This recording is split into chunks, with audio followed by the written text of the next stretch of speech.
और चलिए यहाँ रुक करेंगे बड़ी खबर का, जहां वैश्विक संकट के बीच प्रधानमंत्री नरेंद्र मोदी का बयान आया है। पेट्रोल और डीजल का संयम से इस्तेमाल करने की उन्होंने अपील की है और कहा है कि भारत के पास तेल के कुएं नहीं हैं।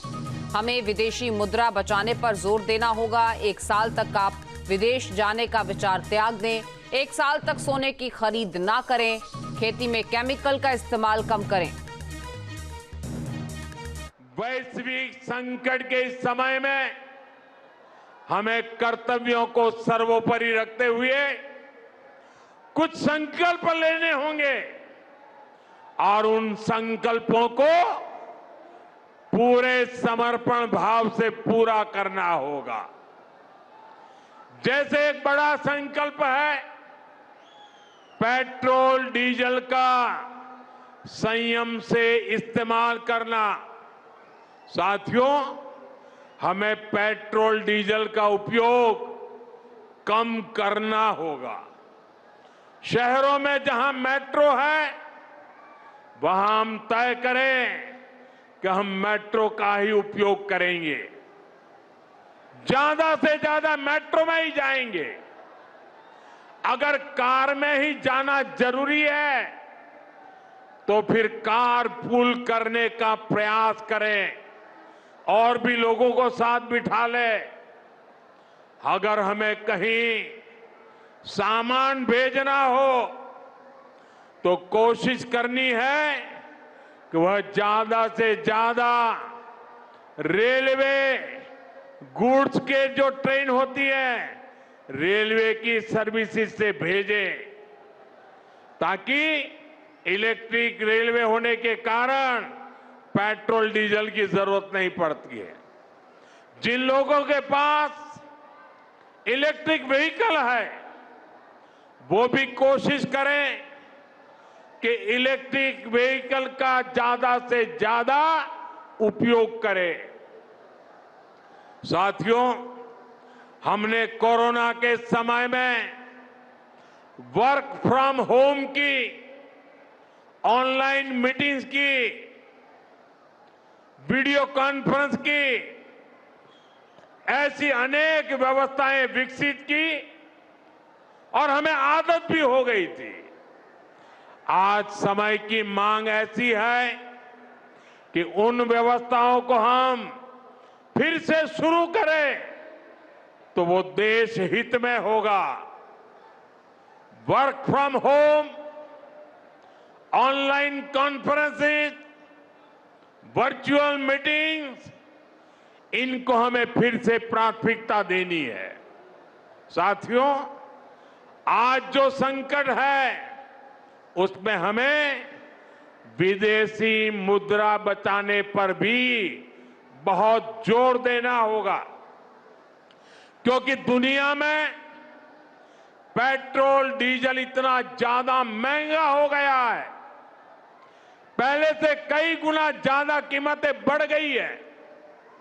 तो हम सबका दायित्व है कि पेट्रोल डीजल की खरीद पर जो विदेशी मुद्रा खर्च होती है, पेट्रोल डीजल बचाकर हमें वो मुद्रा भी बचानी है। तेलंगाना के राज्यपाल श्रीमान शिव प्रताप शुक्ला जी, राज्य के मुख्यमंत्री श्रीमान रेवंत रेड्डी जी,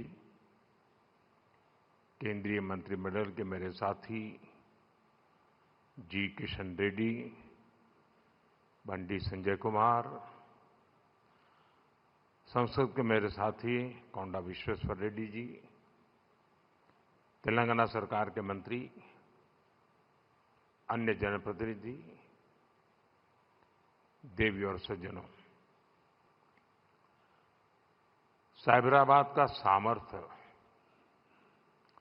नेशनल भी है और ग्लोबल भी है।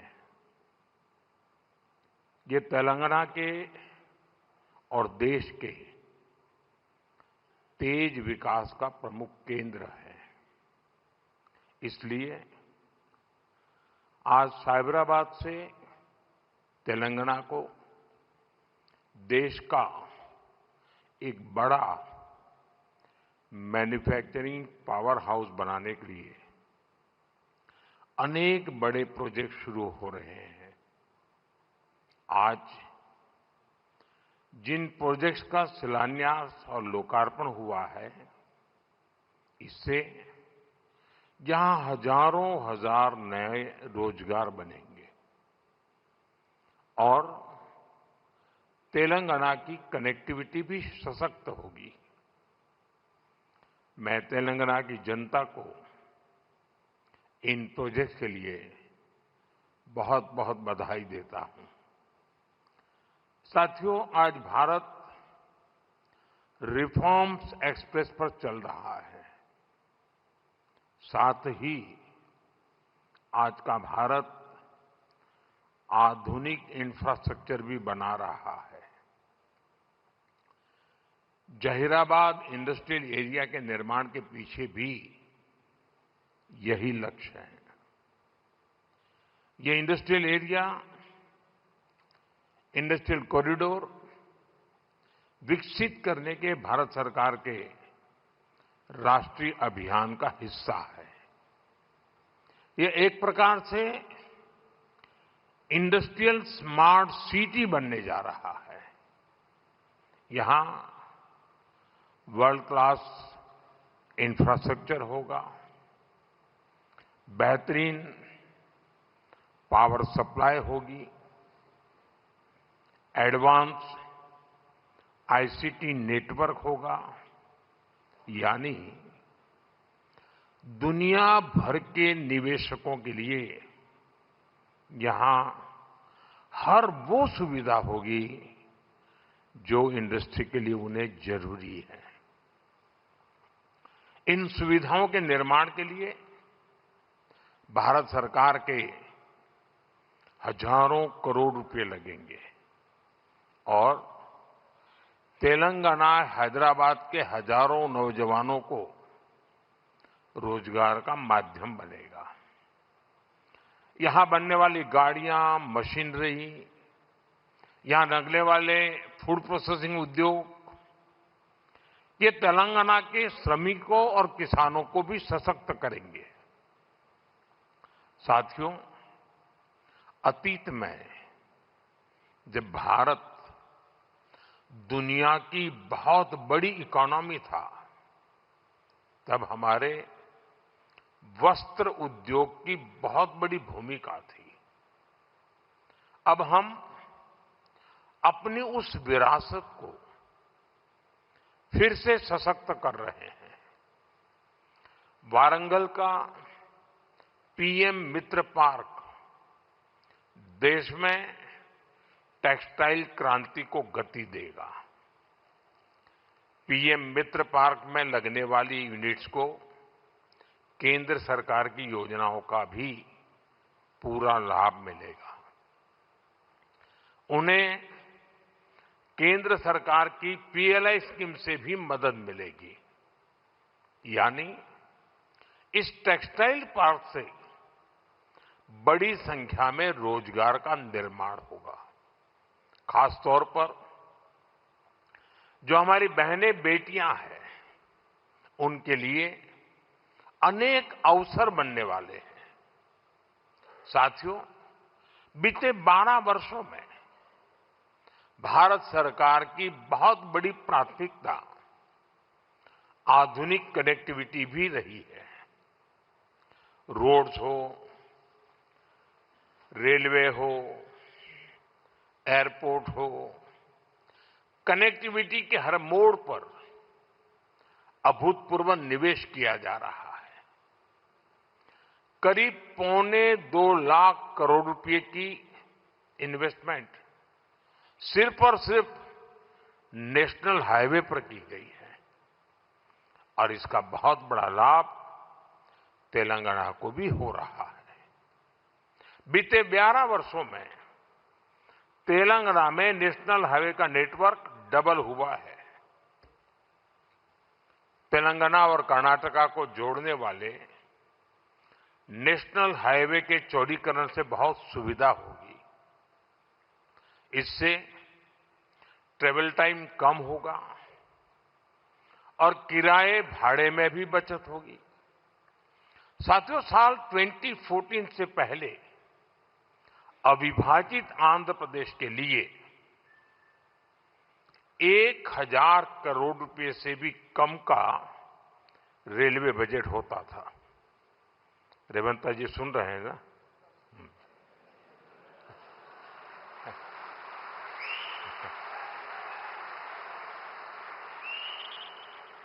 संयुक्त आंध्र के समय रेलवे का बजट 1000 करोड़ रुपए से भी कम था। आज सिर्फ संयुक्त आंध्र की बात नहीं कर रहा, आज सिर्फ तेलंगाना का रेलवे बजट ही लगभग 5,500 करोड़ रुपए का है।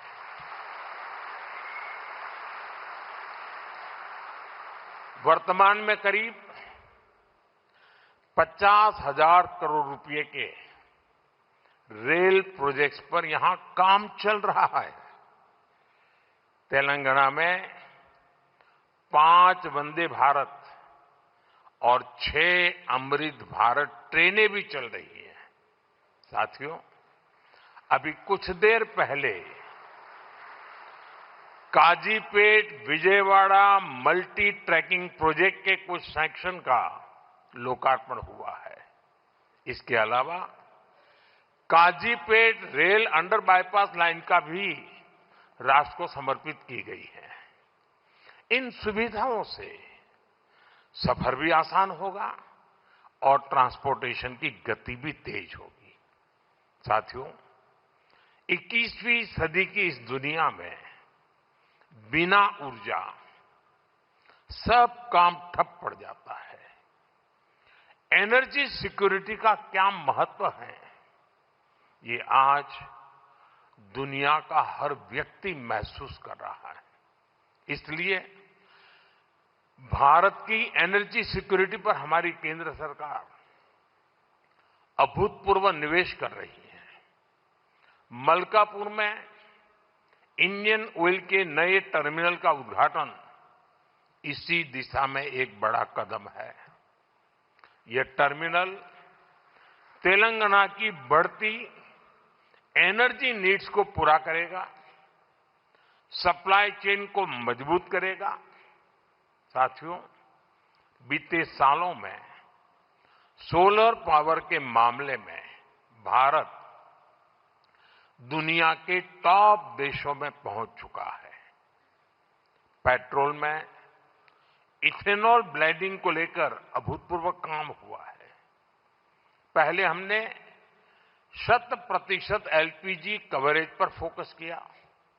अब हम पाइप से सस्ती गैस पर फोकस कर रहे हैं।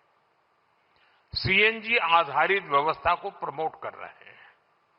ऐसे तमाम प्रयासों के कारण भारत इस बहुत बड़े वैश्विक ऊर्जा संकट का सामना कर रहा है।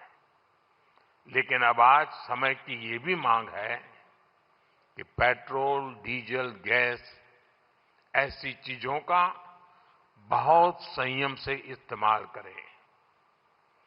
जो एनर्जी प्रोडक्ट हम विदेशों से मंगाते हैं, हमें प्रयास करना है कि जितनी जरूरत है उतना ही उपयोग करें। इससे विदेशी मुद्रा की भी बचत होगी और युद्ध के संकट से होने वाले दुष्प्रभाव को भी कम किया जा सकेगा। साथियों, आज तेलंगाना का युवा नए सपने देख रहा है। यहां का किसान नई उम्मीदों के साथ आगे बढ़ना चाहता है। यहां के उद्योग, यहां के एमएसएमईज, यहां के स्टार्टअप सब एक विकसित तेलंगाना के निर्माण में अपनी भूमिका निभाना चाहते हैं। क्योंकि तेलंगाना विकसित होगा तो भारत विकसित होगा। मैं तेलंगाना के हर परिवारजनों को ये भरोसा दिलाता हूं कि आपके सपने पूरे करने के लिए केंद्र सरकार ही इससे भी और तेज गति से काम करती ही रहेगी। अब हमारे रेवंता जी ने कहा था कि हां हम पॉलिटिकल बात नहीं करेंगे, तो मैं भी नहीं करूंगा।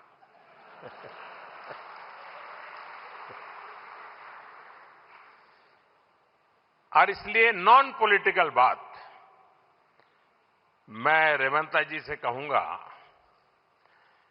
कि 10 साल के शासन में भारत सरकार ने जितना गुजरात को दिया वो मैं आपको देने को तैयार हूं।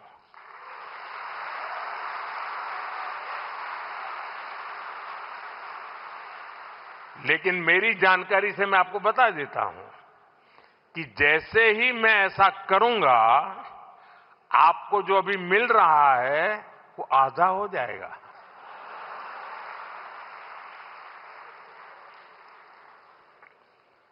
आप जहां पहुंचना चाहते हैं नहीं पहुंच पाएंगे, और इसलिए अच्छा है कि मेरे से ही जोड़ो।